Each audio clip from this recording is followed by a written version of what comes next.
நாமத்துக்கு ஸ்தோத்திரம் உண்டாவதாக. எல்லா கண்களை மூடி ஆண்டவருடைய வார்த்தைக்காக செபிப்போம். ஸ்தோத்திரம் இயேசுவே, அப்பாவை துதிக்கிறோம் ராஜா. நல்லவரும் வல்லவரும் கிருபை நிறைந்த எங்கள் தேவாதி தேவனே நாங்கள் ஸ்தோத்திரிக்கிறோம். எங்கள் அளவுக்கும் அதிகமாக நேசிக்கிற எங்கள் அன்பின் பரலோகத்தின் பிதாவே, இதோ இந்த நாளிலுமாய் கூட கர்த்தாவே உடைய வார்த்தையை பேசும்படியாக நீர் என்னை அழைத்த கிருபைக்காக கொடான கொடி நன்றி இயேசுவே. பேசுகிற ஒவ்வொரு வார்த்தையும் நான் அல்ல, என் தேவாதி தேவன் என்னை மறுத்து நீங்க வெளிப்படுங்க. கேட்கிற எல்லா பிள்ளைகளுக்கும் இது ஒரு பிரோஜனமா உள்ள ஒரு வார்த்தையாக இருக்க நீங்க கிருபை செய்யுங்க. என் கட்டளை ஒப்பு கொடுத்து ஜெபிக்கிறோம் இயேசுவின் நாமத்தில் ஜெபிக்கிறோம் பிதாவே, ஆமென். ஹல்லேலூயா. இன்னைக்கு வார்த்தைக்காக நம்ம எடுத்திருக்கிறதான தலைப்பு தேவனுடைய வார்த்தையும் கிறிஸ்துவ வாழ்க்கையும்.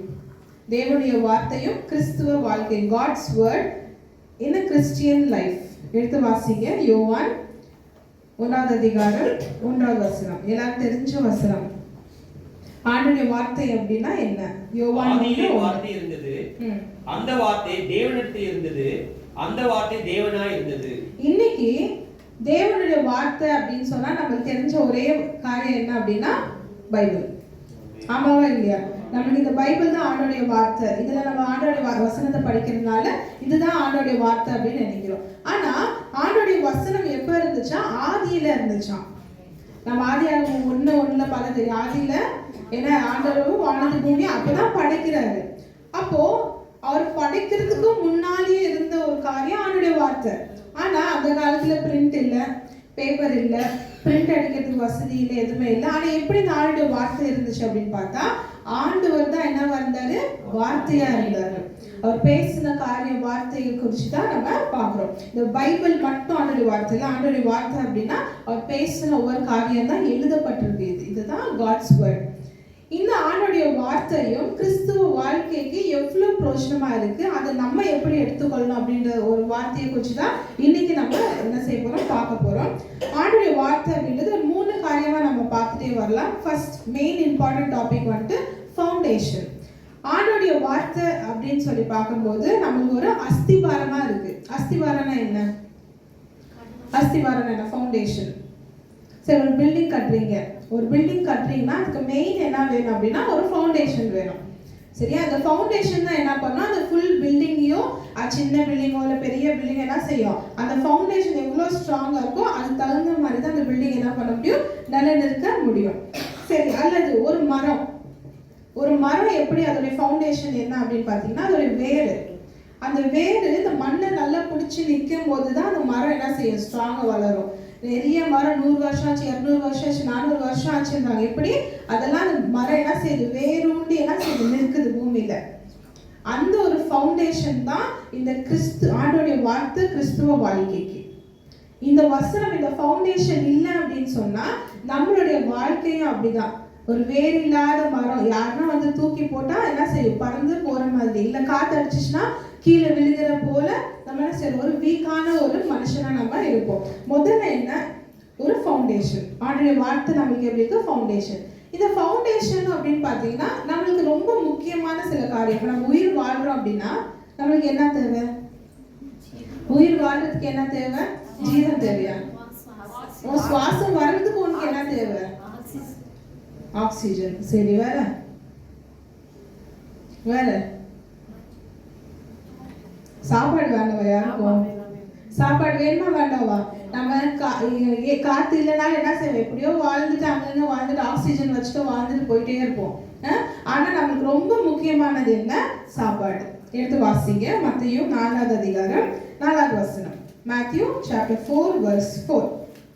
ஆண்டோடைய வார்த்தை ஃபவுண்டேஷனா இருக்கு. ஆனா ஃபவுண்டேஷனா இருக்கிற 3 விஷயங்களை குறித்து நம்ம பார்க்கலாம். அவர் பிரதியுத்தரமாக, மனுஷன் அப்பத்தினாலே மாத்திரமல்ல தேவனுடைய வாயிலிருந்து புறப்படுகிற ஒவ்வொரு வார்த்தையினாலும் பிழைப்பான் என்று எழுதியிருக்கிறதே என்றார். ஆண்டவருடைய வார்த்தை நம்மளுக்கு எப்படி இருக்கு? உணவா இருக்கு. நம்ம வெறும் சாப்பாடுனால இப்ப நம்ம வாழ்ந்து கொண்டு இருக்கிறோம்னா வெறும் சாப்பிட்டா போதும், தூங்கினா போதும், காத்து இருந்தா போதும், ஆக்சிஜன் இருந்தா போதும், அப்படி இல்லை. கிறிஸ்துவ வாழ்க்கைக்கு இதெல்லாம் விட உங்களுக்கு ரொம்ப முக்கியமான ஒரு காரியம் அப்படின்னு பாத்தீங்கன்னா ஆண்டவருடைய வார்த்தை. நீங்க டெய்லி ஆண்டவருடைய வார்த்தையை படிச்சுட்டு வெளியே போறீங்களா? ஆண்டவருடைய வசனம் என்ன சொல்லுதோ அதுபடி நம்ம நடக்கிறோமா? ஆண்டவருடைய வசனத்தை நம்ம ஒவ்வொரு நாளும் அன்னதினமும் வாசிக்கிறீங்களா? சரி, நீங்க சாப்பிடாம நான் போயிட்டு வரேன், நீ சாப்பிடாம வேலைக்கு போயிட்டு வரேன், போறீங்களா? சரி, காலையில சாப்பிடல, மத்தியானம் சாப்பிடல, நைட்டும் சாப்பிடாம இருக்க முடியுமா நம்மளால? இருக்கலாமா? கண்டிப்பா முடியாது. சாப்பாடு இல்லாம என்னால எப்பா இருக்கவே முடியாதுப்பா, கேஸ்ட்ரிக் ஆயிடும், தலை சுத்து வந்துடும், கீழே விழுந்துருவேன், நான் வேலைக்கு போகணும், இப்படி இருக்கிறோம். ஆனா அதே இம்பார்ட்டன்ஸ் எதுக்காக நம்ம ஆண்டோடைய வார்த்தைக்கு தர்றது இல்லை? ஆண்டோட வார்த்தை இல்லாம என்னால வெளியே போக முடியாது, ஆண்டோட வார்த்தை படிச்சாதான் நான் வெளியே போவேன், இப்படி ஒரு ரூல்ஸ் நீங்க கொண்டு வாங்க வாழ்க்கையில. நான் சாப்பிடாம போக மாட்டேன், கேஸ்ட்ரிக் ஆயிடும் தெரியுதுல்ல, ஆண்டோட வார்த்தை நான் படிக்காம போனா எனக்கு அந்த நாள் என்ன செய்யும்? சரியா இருக்காது. நானோட வசனத்தை வாசிச்சுட்டு தான் போவேன். அப்படிதான் நம்மளுடைய என்ன செய்யும்? அஸ்திவாரம், ஒரு ஃபவுண்டேஷன் ஆண்டோடைய வார்த்தை.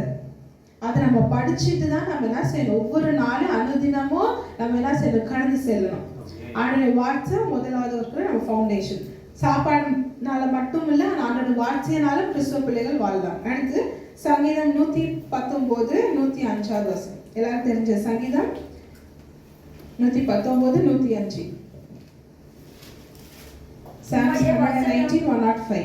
உம்முடைய வசனமே என் கால்களுக்கு தீபமாம், என் பாதைக்கு வெளிச்சமா இருக்கிறது. அடுத்து வெளிச்சம். ஆண்டோட வார்த்தை எப்படி இருக்கா? நம்மளுக்கு வெளிச்சமா இருக்கா? சரி, உங்க வீட்லயே நைட் கரண்ட் போயிடுச்சு அப்படின்னு சொன்னா உங்களுக்கு தெரியும், இது என் வீடு, என் பொருள் இங்கே தான் இருக்கு, எல்லாம் இருக்கு. இருட்டுக்குள்ள போய் நீங்க இந்த பொருளை எடுத்துட்டு வாங்க அப்படின்னா உங்களால எடுக்க முடியுமா?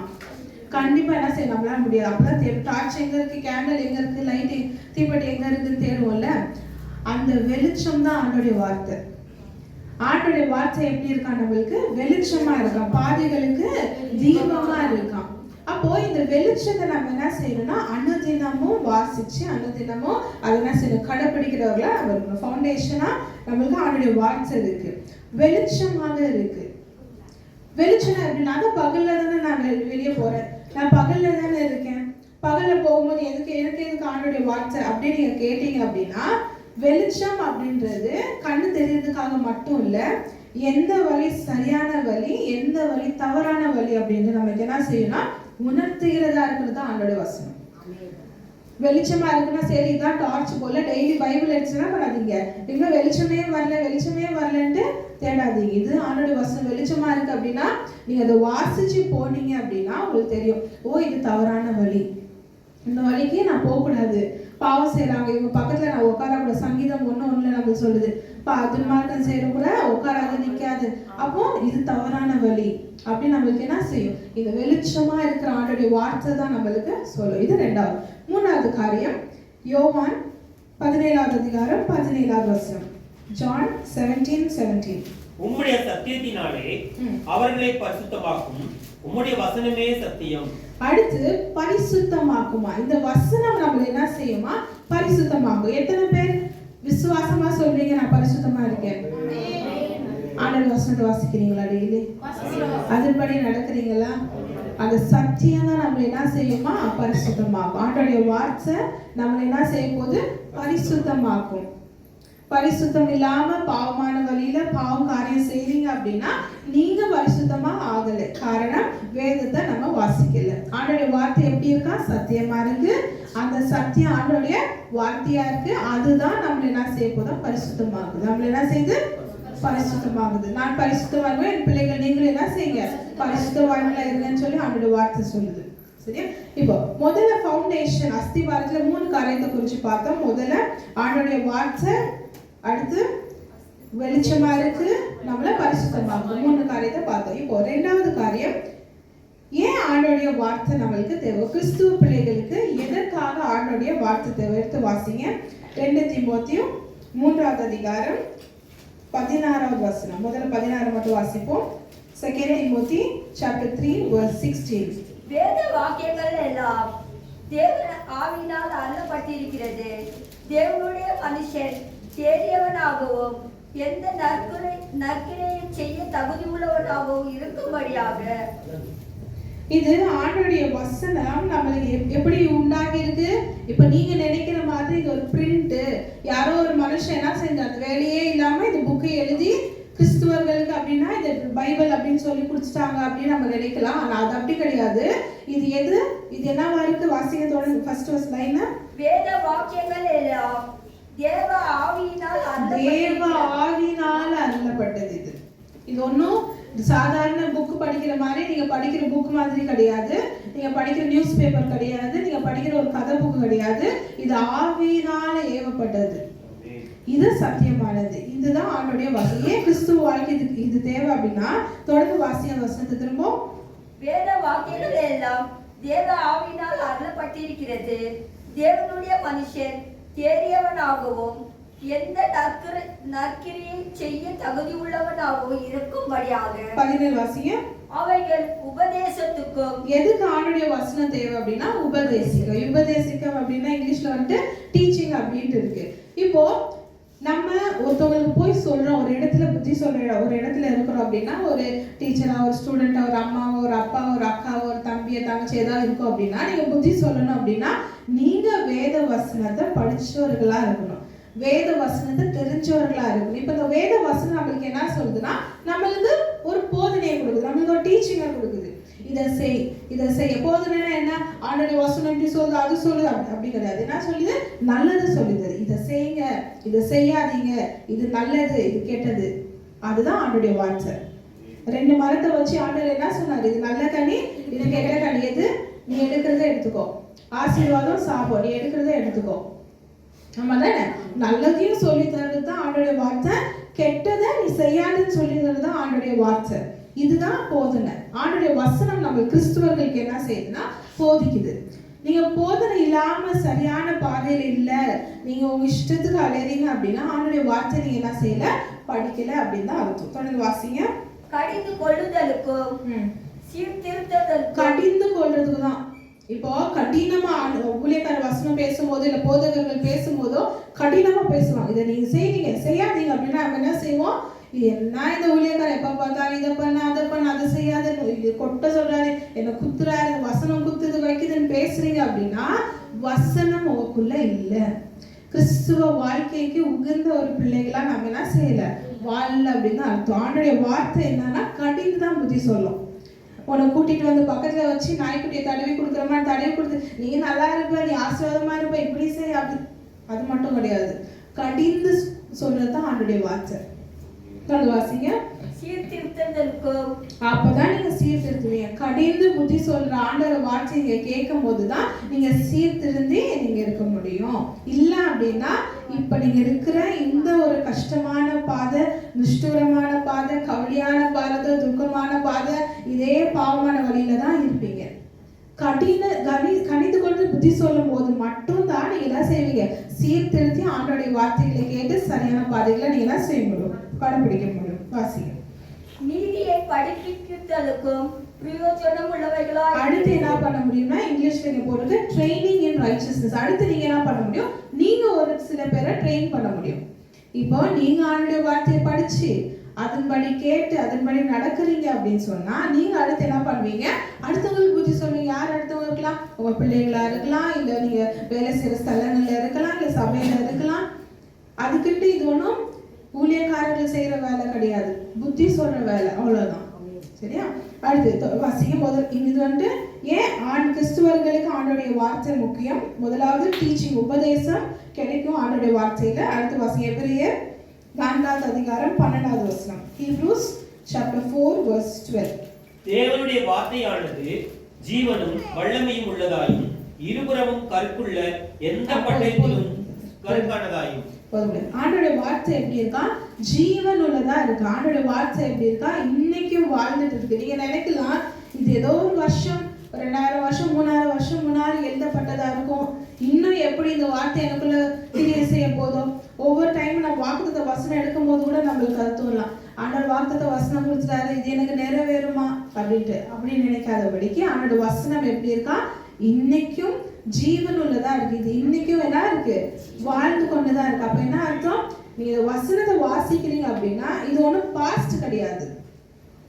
வேணா நம்ம ஹிஸ்டரி இருக்கலாம், முன்னாடி என்ன நடந்துச்சு அப்படின்ட்டு இருக்கலாம், ஆனா இது வெறும் கடந்து போனது கிடையாது, இன்னும் வாழ்ந்து கொண்டு இருக்கிறது ஆண்டோடைய வார்த்தை.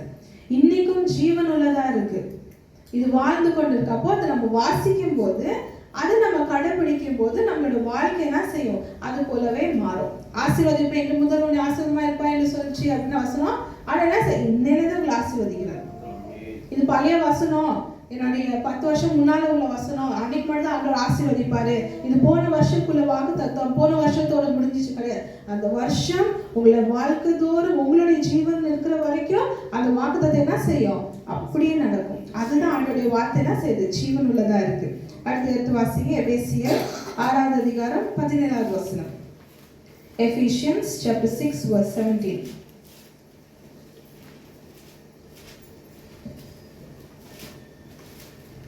And take the helmet of salvation and the sword of the Spirit, which is the word of God.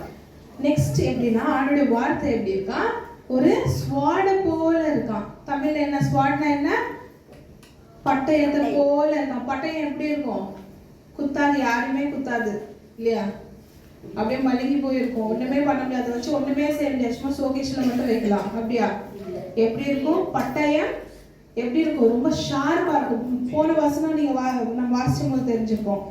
எபிரேயர் 4:12 வாசிக்கலாம். எபிரேயர் 4:12 அந்த 2வது பார்ட் பி பார்ட் மட்டும் வாசிங்க.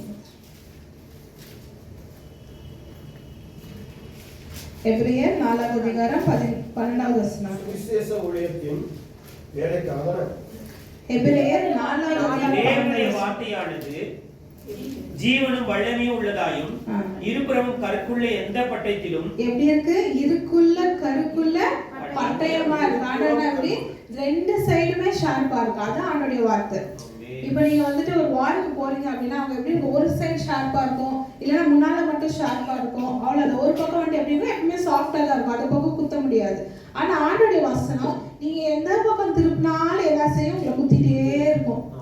எந்த சரி இந்த பக்கம் திருப்புற, சரி பின்னாலுக்கு திருப்புற, அங்கேயும் குத்தும். அதுதான் ஆண்டவருடைய வார்த்தை. என்னப்பா எப்போ பார்த்தாலும் இதே மெசேஜ் ஒரு ஆசீர்வாதமாவே பேச மாட்டேன்றாங்கன்னு நினைக்கிறீங்க அப்படின்னா அது ஆண்டவருடைய வார்த்தை இல்லை. ஆண்டவர் ஆசீர்வாதத்தை கொடுத்துட்டாரு, நீங்க ஜெபிச்சீங்கன்னா ஆண்டவர் கொடுத்துருவாரு. ஆனா உங்களுக்கு குத்தி போதனை சொல்றதுக்கு யார் இருக்கா, குத்தி அறிவுரை சொல்றதுக்கு யார் இருக்கா, சபையில தான், போதனை தான், ஊழியக்காரன் மூலியமா தான் நம்மளுக்கு என்ன செய்யும், ஆண்டவருடைய வார்த்தை குத்தும். இனிமே சொல்லாது, இனிமே சொல்ல மாட்டீங்கல்ல, என்ன இது ஊழியக்கார குத்தி குத்தி பேசுறாரு, என்ன இங்க குத்துது அங்க குத்துது, அவங்க எல்லாம் தெரிஞ்சுட்டு பேச, அப்படி கிடையாது. ஆண்டோடைய வார்த்தை குத்தணும், குத்துனாதான் அது ஆண்டோடைய வார்த்தை. அப்படி குத்தாம இருக்குன்னா நீங்க என்ன செய்றீங்க, ஆண்டோடைய வார்த்தையை கேட்கல. அதை நீங்க முதல்ல என்ன செய்யணும், விசுவாசிக்கு புரிஞ்சுக்கணும். எனக்கு இந்த வசனம் குத்தவே இல்லை, அப்படியே சில்லுன்னு எனக்கு இருக்கு, அப்படியே குழுக்குள்ளேட்டு இருக்கு அப்படின்னா அது ஆண்டோடைய வார்த்தை இல்லை. ஆண்டோடைய வார்த்தை என்ன செய்யணும், குத்தணும். ரெண்டு புறமும் அதெல்லாம் ரெண்டு சைடுமே ஷார்ப்பான ஒரு பட்டயமா இருக்கு. அடுத்து 4வது காரியம் மத்தேயு 24:35. Matthew 24:35.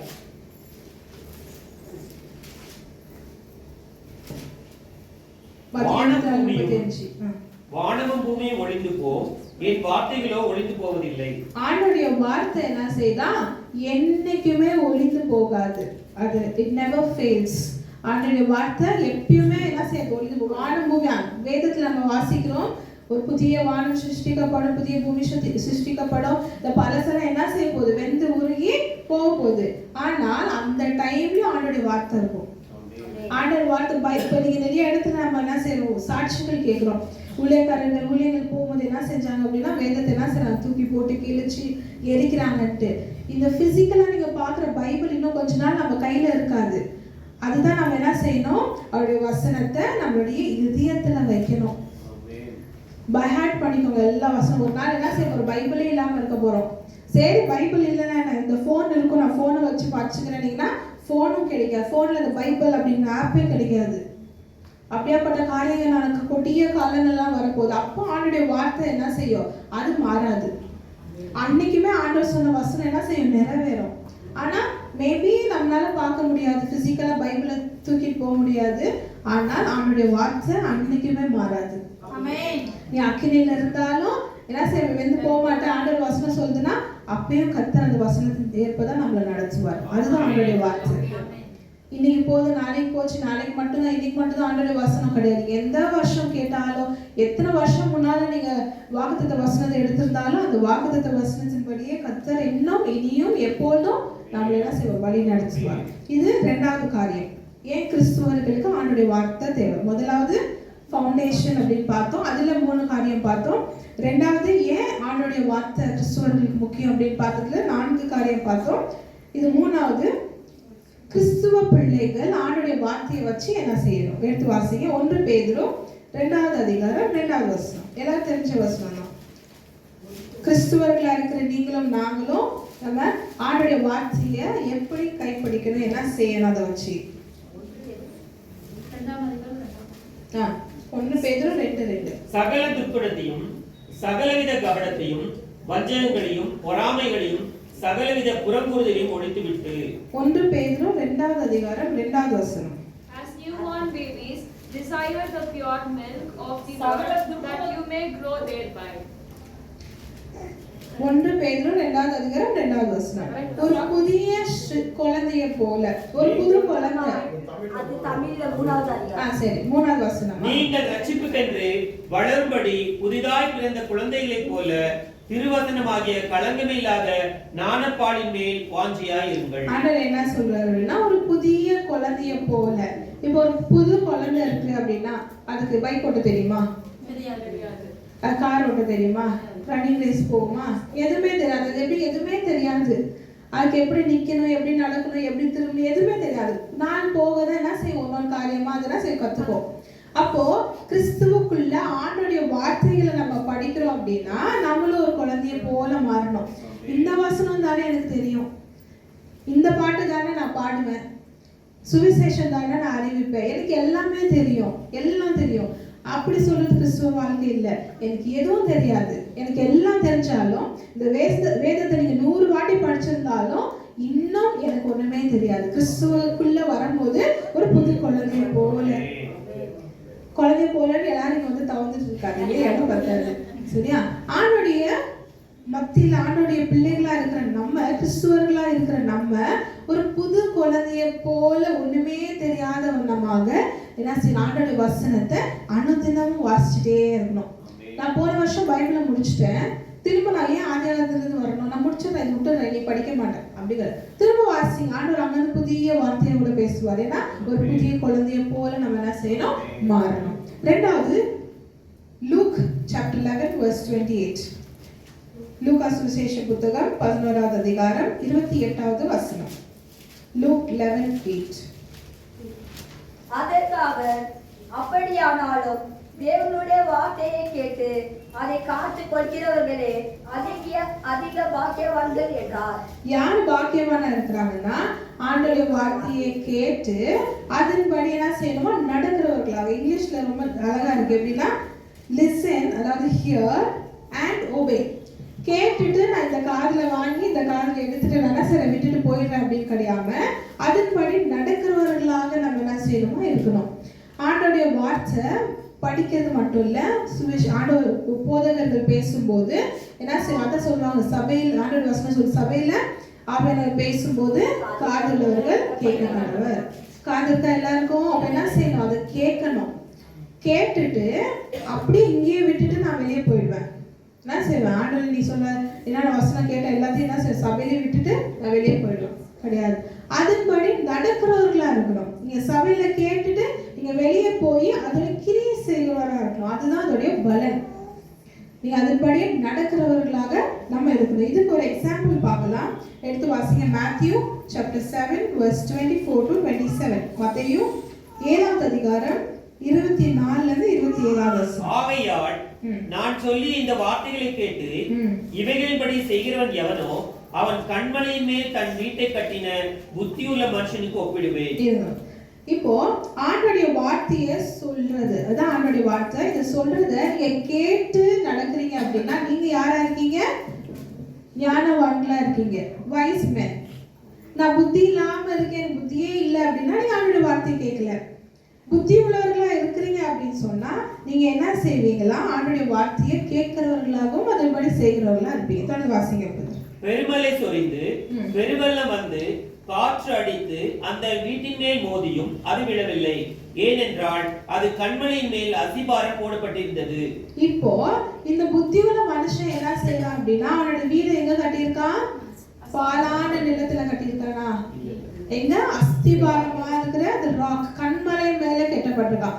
அந்த அஸ்திபாரம் என்ன இருந்துச்சா, நிலையா இருந்துச்சு. ஃபர்ஸ்ட் நம்ம பார்க்கும்போது நம்ம என்ன பார்த்தோம், அஸ்திபாரத்தை குறிச்சு பார்த்தோமா, ஃபவுண்டேஷன். அப்போ கிறிஸ்துவர்களாக இருக்கிற நம்ம என்ன செய்யணுமோ, நம்மளோட அஸ்திபாரத்தை கண்மலையான இயேசு கிறிஸ்துவின் மேல என்ன செய்யணும், ஸ்ட்ராங்கா வைப்போம். அப்படி அவனுடைய வார்த்தை கேட்டு அதன்படி நடக்கிறோம் அப்படின்னா நம்ம ஒரு வைஸ் மேன், அதாவது புத்தியுள்ள மனுஷனாக இருப்போம்.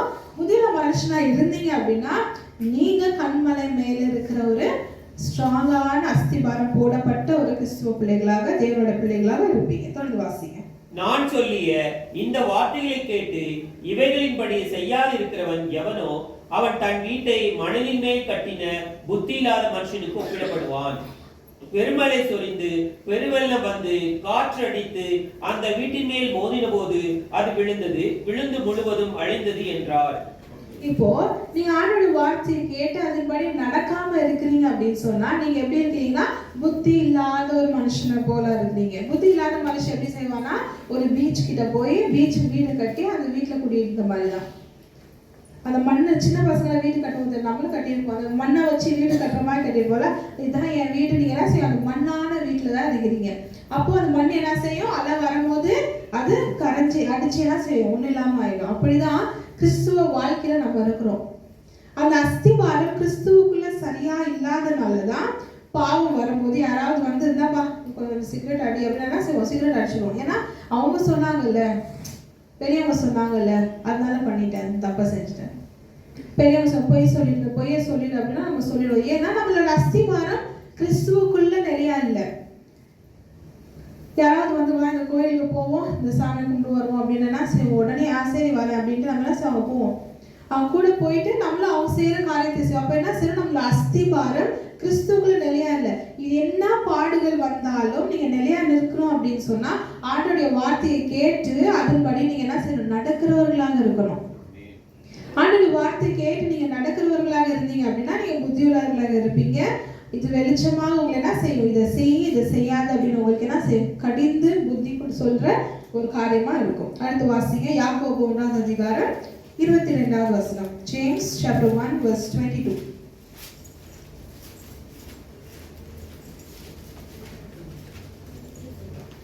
ஜேம்ஸ் 1:22, யாக்கோபு 1:22 வசனம். அல்லாமலும் நீங்கள் உங்களை வஞ்சியாதபடிக்கு திருவசனத்தை கேட்கிறவர்களாய் மாத்திரமல்ல அதன்படி செய்கிறவர்களாயும் இருங்கள். ஆண்டுடைய வசனத்தை கேட்டுட்டு வஞ்சிக்கிறாதபடிக்கு, நான் செய்யறேன், நான் ஆண்டுடைய வசனத்தை கேட்டுட்டு ஆண்டுடைய வசனத்தை படி செய்யறேன் அப்படின்னு நீங்க சும்மா வஞ்சகமா பொய்யா சொல்லாதபடிக்கு உண்மையா அதன்படி நீங்க என்ன செய்யணும், அதன்படி நடக்கிறவர்களாக இருக்கணும். ஆண்டுடைய வார்த்தை கேட்டு கீழ்ப்படிஞ்சு என்ன செய்யணும், அதன்படி செய்கிறவர்களாக இருக்கணும். அதுதான் ஆண்டுடைய கிறிஸ்துவர்கள் என்ன செய்யுங்க, ஆண்டோட வார்த்தை கொடுக்குற ஒரு காரியம். ஏதோ வந்து கடமைக்கு சபையில உட்கார்ந்த ஏதோ கேட்டேன் போனேன் இல்லாதபடிக்கு சொல்ற வார்த்தைகள் என்னவோ அதை நம்ம புரிஞ்சு கொண்டு அதன்படி நடக்கிறவர்கள் தான் கிறிஸ்துவ பிள்ளைகள். கிறிஸ்துவ வாழ்க்கைக்கு அதுதான் நம்மளுக்கு உகந்ததா இருக்கு. அடுத்து 1 தெசலோனிக்கேயர் 2:13 வசனம். 1 Thessalonians chapter 2 verse 13. 1 தெசலோனிக்கேயர் 2:13 வசனம். ஆகையால் நீங்கள் தேவ வசனத்தை எங்களாலே கேள்விப்பட்டு ஏற்றுக்கொண்ட போது அதை மனுஷர் வசனமாக ஏற்றுக்கொள்ளாமல் தேவ வசனமாகவே ஏற்றுக்கொண்டதினாலே நாங்கள் இடைவிடாமல் தேவனுக்கு ஸ்தோத்திரம் செலுத்துகிறோம். அது மெய்யாகவே தேவ வசனம்தான், விசுவாசிகள் உங்களுக்குள்ளே அது பலனும் செய்கிறது. சரி, அடுத்து பேசுற வார்த்தை யாருதான் இருக்கு அப்படின்னா ஆளுடைய வார்த்தை அப்படின்னு சொல்லி அதை நம்ம விசுவாசிக்கிறோம். இப்போ சபையில யாரும் போதிக்கிறாங்க, இல்ல ஏதோ ஒரு வசனம் நம்மளுக்கு உண்டாகுது அப்படின்னு சொன்னா அந்த வசனம் மனுஷர்கள் பேசுறாங்க, ஏதோ இந்த மனுஷன் பேசினா அந்த மனுஷனுக்கு எல்லாமே தெரியும், என் குடும்பத்துடைய காரியம் தெரியும், அதுதான் ஊழியக்காரர் பேசுறாரு அப்படின்னு இல்லாமல் இதை பேசுற வார்த்தை யார் பேசுனதை நீங்க ஏற்றுக்கொள்ளணுமா, ஆவியானவர், பரிசுத்த ஆவியானவர், தேவன் பேசினார், அவருடைய வார்த்தை அப்படின்றத நம்ம என்ன செய்யணுமா, விசுவாசிக்கணும். இப்ப இங்க நின்று ஊழியக்காரங்களும் இல்ல பிரசங்கியாளர்கள் நின்று பேசுறாங்க அப்படின்னா பலிபீடத்துல இங்கிருந்து பேசும்போது அது அவங்க பேசுற வார்த்தை இல்ல, அவங்களோட எண்ணங்கள்ல வந்து வார்த்தை கிடையாது. அவர் பேசுற வார்த்தை யார்தான் இருக்கு, தேவனுடைய வார்த்தை அப்படின்னு நம்ம என்ன செய்யணுமா, விசுவாசிச்சு அதை ஏற்றுக்கொள்ளணும். நம்ம ஏற்றுக்கொள்ளாதபடிக்கு ஏனோ தானோ கடமைக்கு இருக்கிறோம் அப்படின்னு சொன்னா அதோட வசனம் நம்மளுடைய வாழ்க்கையில கிரியை செய்யாது. வசனம் கிரியை செய்யல, இந்த வசனம் ஆவியில பேசினாரு, எனக்கு இந்த வாக்குத்தத்த வசனம் கொடுத்தாங்க, இந்த மாசம் கொடுத்தாங்க, வருஷம் கொடுத்தாங்க, அது எனக்கு நிறைவேறல அப்படின்னு நீங்க சொல்றீங்க அப்படின்னா ஏன் கிரியை செய்யல? இது ஆண்டவர் கொடுத்த வார்த்தை அப்படின்னீங்கன்னா சரி ஏற்றுக்கொள்ளல. கிறிஸ்துவ பிள்ளைகள் முதலாவது அந்த காரியத்தை நம்ம சில கடைபிடிக்கணும். அடுத்த கடைசி எடுத்து வாசிங்க, ரோமர் 15வது அதிகாரம் 4வது வசனம். Romans chapter 15 verse 4. ரோமர் 15வது அதிகாரம் 4வது வசனம். தேவ வசனத்தினால் உண்டாகும் பொறுமையினாலும் ஆறுதலினாலும் நாம் நம்பிக்கை உள்ளவர்களாகும்படிக்கு முன்பு எழுதியிருக்கிறவைகள் எல்லாம் நமக்கு போதனையாக எழுதியிருக்கிறது. இப்போ ஆண்டுடைய வசனத்தை நம்ம எப்படி எடுத்துக்கொள்ளணும் அப்படின்னா ஒரு என்கரேஜ்மெண்டா, இங்கிலீஷ்ல இந்த வசனத்துக்கு தமிழ்ல அந்த வசனம் இல்ல, என்கரேஜ்மெண்டா எடுத்துக்கணும். இப்போ ஒரு வசனத்தை நம்ம வாசிக்கிறோம் அப்படின்னா அது நம்மளை ஊக்குவிக்கிறதா எடுத்துக்கணும். நம்ம வேதத்தை வாசிக்கிறோம் அப்படின்னா ஆண்டவர் சொல்வார், இந்த இடத்துக்கு போனாங்க, அந்த இடத்துல சாபம் இருந்துச்சு, பாவம் இருந்துச்சுன்னா என்ன நான் வெளியே போயிட்டு இருக்கேன், இப்படி ஒரு வசனம் வருது அப்படி எடுத்துக்கொள்ளாம, அப்போ நான் போற இடத்துல பாவமும் இருக்கும் சாபமும் இருக்கும், ஆனால் நான் அதை என்ன செய்யக்கூடாது, என் மேல வராத அளவுக்கு நான் பாதுகாப்பா இருக்கணும் அப்படின்றத ஊக்குவிக்கிற ஒரு வசனமா நம்ம எடுத்துக்கணும். ஏதோ கடமைக்கு படிச்சேன், ஏதோ கடமை வசனம் படிக்க சொல்றாங்க, நம்ம படிச்சோம் இல்லாதபடிக்கு படிக்கிற ஒவ்வொரு வசனத்தையும் நம்மளுக்கு என்கரேஜ்மெண்டா நம்ம இதுதான் நம்ம என்ன செய்யணும், என்கரேஜ்மெண்ட்டை எடுத்து ஊக்குவிச்சு நம்ம ஒவ்வொரு நாளும் என்ன செய்யணும், நம்ம கடைப்பிடிச்சு நம்ம நடக்கணும். இன்னைக்கு நம்ம 3 காரியத்தை பார்த்துருக்கோம். ஆண்டோடைய வார்த்தை கிறிஸ்துவ வாழ்க்கைக்கு முதலாவது ஃபவுண்டேஷனா இருக்கு.